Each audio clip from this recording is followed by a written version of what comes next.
Welcome to the Rim Brake Rodeo. We hope this video helps. In this video, I will explain how to program your BMW X6 garage door opener. First, find the 3 home link buttons, usually on your rearview mirror or overhead console. Make sure your garage door remote has a new battery for reliable signal transmission.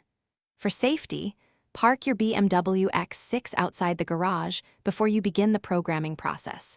This ensures the door doesn't accidentally activate while you're working. Before programming, it's a good idea to clear any old codes.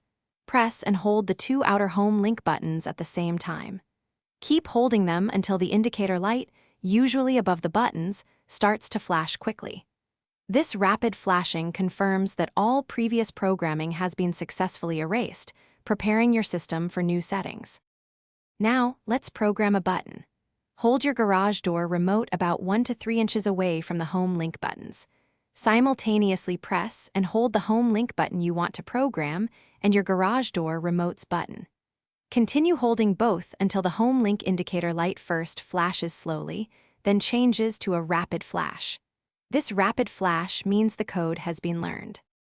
If your garage door has a rolling code system, there's one more step. Quickly press the Learn or Smart button on your garage door opener motor unit. You'll typically have about 30 seconds to get back to your BMW. Once inside, firmly press the home link button you just programmed 3 times. This final action synchronizes your BMW with the rolling code system, completing the setup. Thanks for watching. Consider subscribing if we helped you.